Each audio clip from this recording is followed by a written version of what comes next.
you did mention something about online forums. And what I've noticed in online forums about this, and I've noticed it on YouTube, is a trend where there's kind of two different groups of DPDR, and there's kind of one group that has it suffering from, in a temporary kind of way. Maybe they didn't have as much trauma. Maybe they smoked weed or did psychedelics, and they're looking to cure it and kind of quickly. And then there's kind of another group, which I think of as the chronic condition that's maybe had it for years, maybe had it for decades.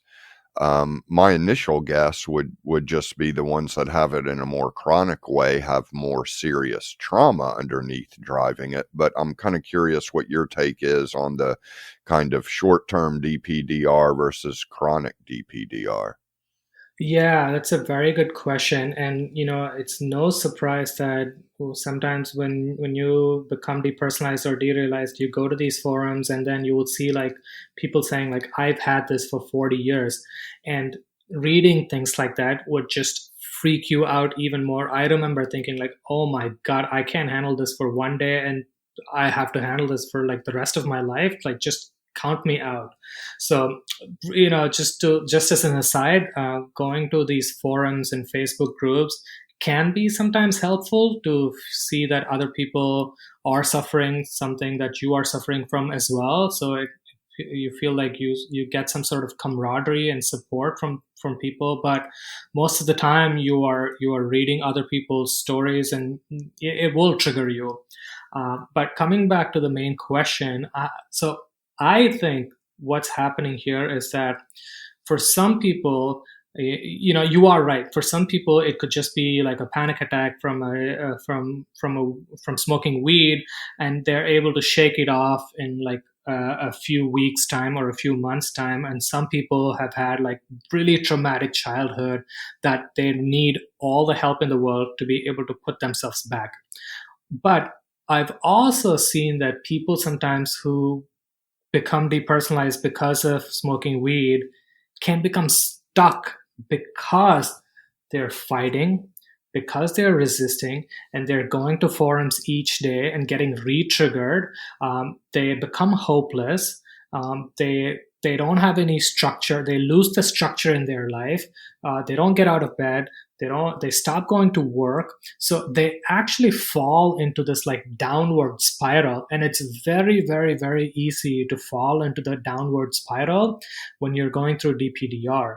And they get sucked into it, and it just becomes more and more and more and more when finally like years start passing and you find yourself become stuck with this disorder. So that's why I tell people like, hey, if you're just if you're feeling all of these feelings, if you're becoming depersonalized, it's okay to just start like early on. Just put the right practice, practice the right approach. Don't fight it. Surrender to this experience, while at the same time just don't give up on life.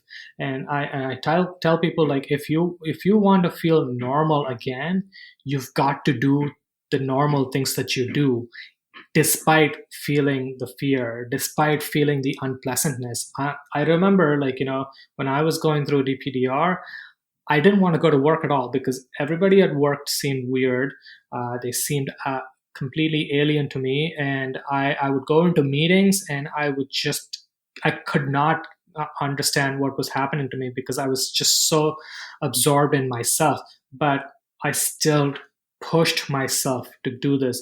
And I actually had no choice because without work, I would be out of my visa status and I would have to like go back home to India. But so there was this thing that actually in retrospect it actually forced me to keep going even though I was so afraid and every day was a challenge to me. I kept showing up, and I just told myself like all I have to do was to just show up, and I kept the bar so low for me to feel successful for a given day. And I tell people that keep the bar so low, don't beat yourself up, just get out of bed, and even if you walk around the block once a day and you get over the fear of walking around and going out, you're still being successful. So keep doing that, and don't try, try to pull yourself out of any kind of like downward spiral, because it's very easy to fall into a downward spiral.